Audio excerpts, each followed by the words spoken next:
All right, so today is a pretty crazy day at Lifted Spirits. We started off the day at 7 a.m. at Fox 4 News, doing an interview on air about our whiskey event this evening. Now we are getting ready to go drop off cocktails to the Nelson Atkins Museum of Art for their Party Arty event. That's 300 to 400 cocktails that we have batched, dropping off those and the garnishes, and then back to the distillery to set up for our events this evening.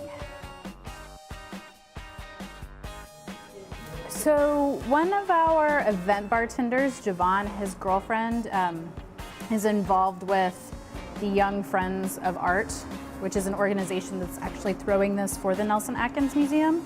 And he mentioned us to her when they needed a cocktail for their members only happy hour, and she reached out to me.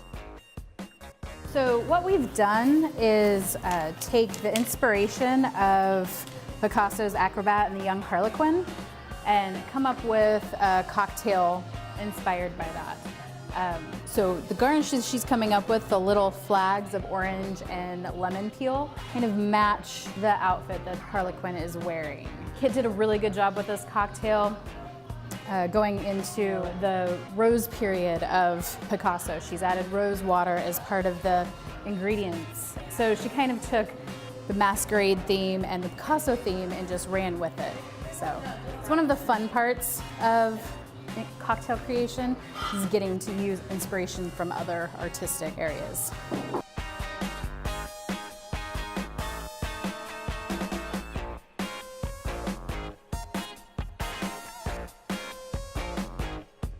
right, see you in a bit. We made it. We were in the correct spot. They're calling someone to come guide us to the area. I've got some directions for the bartenders, and we've got some signage that we want put out. Actually, with this cocktail, we're going to go ahead and sell it in the tasting room until February 4th, and 25% of all proceeds we're going to also donate to the Nelson Atkins Museum. So, yeah. We always like to give back to our community. We love our city. And that's one of my favorite things about working for Lifted Spirits, is how involved with the community they are. Okay, I'm gonna let you. I'll get the door. Hi, Stacy. Stacy. Nice to meet you. Thanks for showing us around. Have a good night. Good luck.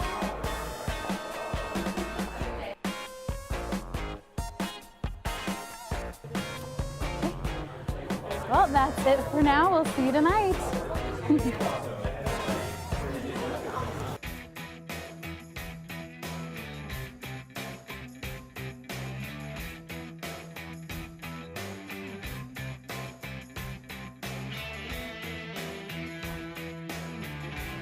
It's amazing when it's an event where you're going to be drinking whiskey, people are always very prompt.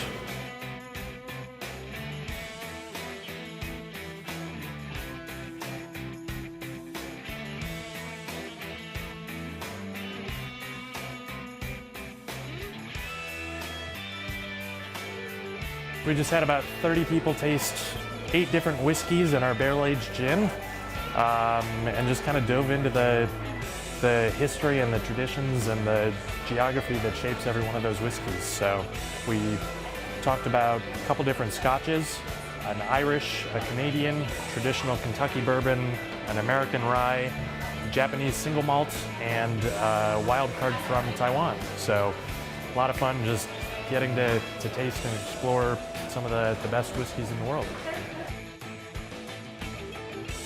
Don't know what malting actually entails.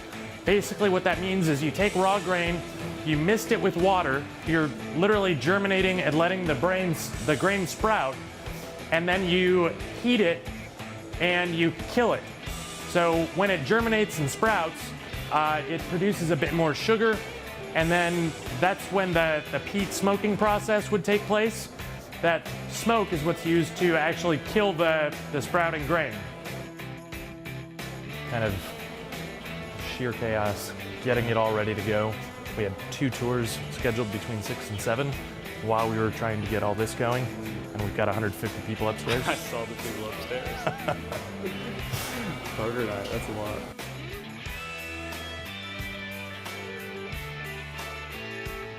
So this is Michael. Michael is the head distiller here, my business partner, one of my closest friends. He and I and our wives would get together, like I was saying, buying different spirits, playing with cocktails, just exploring what's out there in the world. And then Michael decided to buy a little 5-gallon still and started bringing mason jars to our get-togethers and our game nights.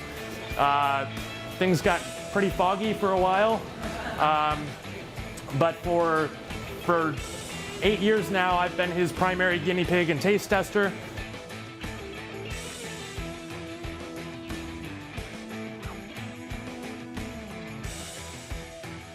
So what are some of your go-to whiskeys? What do you really enjoy? Not peated? Okay. I'm a beer drinker primarily. Okay. I like rye whiskey. Yeah. There's a double DD double with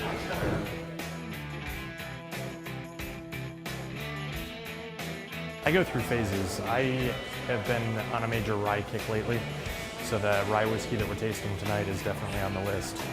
Koval sort of inspired us, and they make some absolutely incredible whiskeys.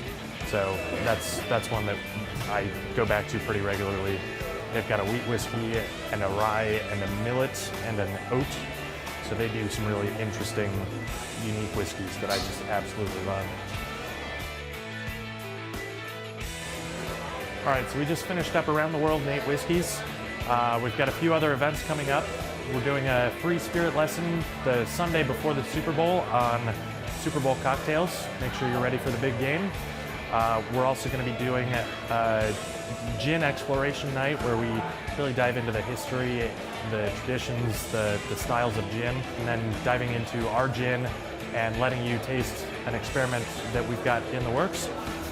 We're also about to release our absinthe, so we're going to do some absinthe nights where you come in, learn about the history of absinthe. That's a really interesting story. And then we'll do Around the World in 8 Whiskeys again in a couple months with a different lineup of whiskeys. So check the website, check Facebook, and stop by the tasting room.